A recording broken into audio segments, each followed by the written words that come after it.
Bonjour Salomé. Hello!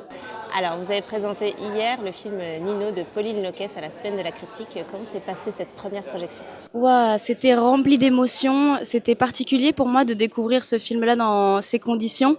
C'est vrai que d'habitude, on a l'habitude de le voir en projo équipe avec un public déjà acquis. Donc là, c'était un point stressant, mais c'était vraiment comme sur le tournage, quoi, avec plein d'amour, beaucoup de bienveillance. Moi, quand la lumière s'est rallumée, j'étais en larmes.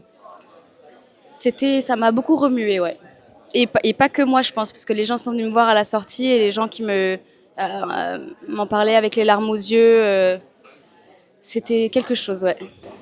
Comment vous décririez le film en quelques mots? En quelques mots, c'est un film portrait qui parle de Nino, un jeune homme qui, la veille de son anniversaire, apprend quelque chose et on le suit à travers des personnages différents, traverser ce qu'il est en train de vivre. Et c'est un film qui parle d'amour, d'amitié, de paternité, de maladie aussi. Vraiment, c'est un film qui nous concerne tous et j'en suis très fière. Alors moi, je joue Zoé, c'est une jeune femme qui a été à l'école avec Nino, c'est une jeune mère célibataire. Voilà, moi je me suis raconté toute mon histoire qu'on voit pas dans le film, mais voilà, c'est une jeune mère célibataire qui, je pense, à ce moment-là, est très seule et elle trouve en Nino de la compagnie bienveillante et finalement, elle l'accompagne dans un moment important de sa vie. Il partage un moment très singulier qui relève beaucoup de l'amitié, un petit peu de l'attirance, mais en même temps, c'est avant tout une relation humaine entre deux. Ouais, mais je pense qu'on peut parler d'histoire d'amour. On a une scène, j'ai vraiment envie de dire une scène d'amour, de sexe, mais qui est pas du tout conventionnelle. C'est-à-dire qu'on voit pas les deux corps qui se touchent. Je vous laisserai le découvrir, mais moi, c'est la plus belle scène d'amour que j'ai jamais faite. Qu'est-ce que vous avez pensé du scénario quand vous l'avez reçu, du personnage? Qu'est-ce qui vous a donné envie de plonger dans le film? Alors un scénario comme le film de Pauline, on n'en reçoit pas souvent. J'ai quand même l'occasion de lire beaucoup de choses pour passer les castings et là, ça a vraiment été une claque où je me suis dit, c'est fou la justesse qu'elle a en fait quand elle dépeint des scènes assez quotidiennes finalement. Quand j'ai rencontré Pauline, les réalisatrices ils s'en rendent pas trop compte, mais je leur fais passer un casting moi aussi et ça m'est déjà arrivé de passer un casting et de me dire j'ai pas envie de travailler avec cette personne. Et en fait, Pauline, je me suis dit, ah ouais, on se ressemble, je comprends là où elle veut aller, comment elle va m'emmener.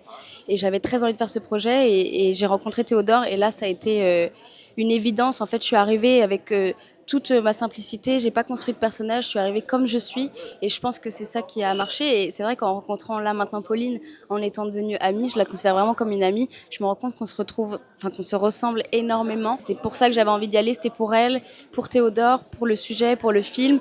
Et puis l'équipe aussi qu'elle a choisie, elle les a choisis vraiment de manière très minutieuse, que ce soit l'équipe technique ou les autres acteurs. Et ça, je trouve ça très beau. Ils sont pas tous capables de le faire. Donc voilà. Quel était le plus grand challenge avec ce personnage ou en tout cas ce tournage? Pour moi, c'est un tournage qui m'a énormément mis en insécurité. Comme justement, je suis arrivée avec tout ce que je suis sans grande façade. J'avais pas beaucoup de recul et c'est vrai que d'habitude sur un tournage, il y a toujours un jour où je me dis c'est nul ce que je fais, c'est pas juste. Et là, c'était tous les jours où je disais à Pauline j'y arrive pas, je sais pas. Donc j'étais vraiment en grande insécurité parce que j'ai pas trop mis de façade, quoi. Par exemple, il y a une scène dans le film où on est tous les deux face à face, on se regarde dans les yeux. Quand j'ai revu la scène là hier, je me suis pas vue vraiment jouer, quoi. Forcément, il y avait un peu, mais Pauline nous a laissé énormément de liberté et j'ai senti qu'elle m'avait prise pour ce que je suis. Et ça, c'est assez déroutant quand on est actrice et de se voir à l'écran, mais de se voir dans toute sa vulnérabilité, c'est un peu déroutant, ouais.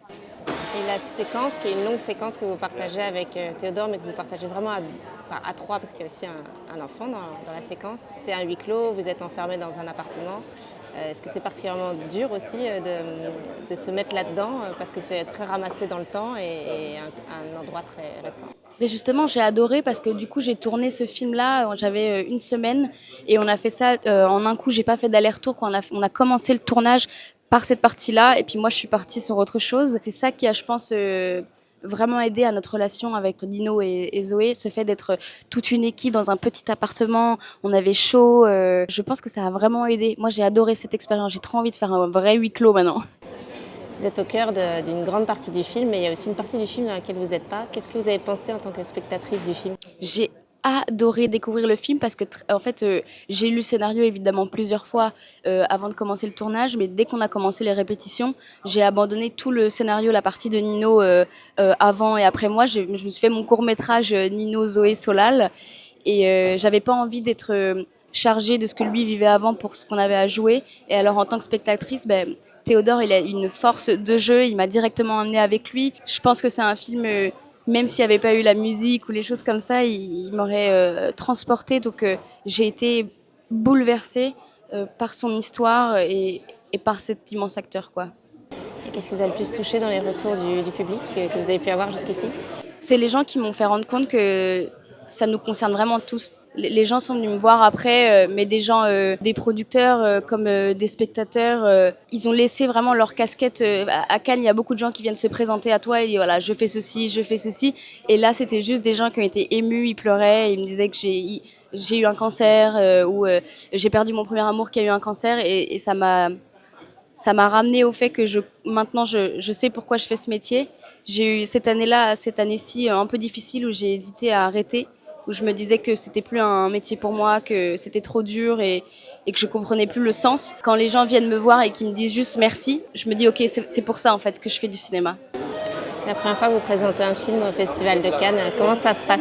C'est mon premier Cannes et je suis trop heureuse d'être là à la semaine de la critique qui est quand même assez cocoon, chaleureux et avec ce film-là. C'est marrant parce que les fêtes et tout, je suis là, ah ouais c'est ça Cannes, j'aime pas du tout. Mais par contre rencontrer les gens comme ça à chaud, j'adore ça. C'est un endroit qui fait encore croire au cinéma quand même. Ouais, exactement. Mais quand j'étais petite et que je rêvais d'être actrice, je tapais actrice sur Google et je voyais des photos au Festival de Cannes. Et là, de me dire, oh, mais maintenant c'est toi qui y es, je me fais un high five à la moi de 12 ans. On y est, copine, tu vois. Merci beaucoup.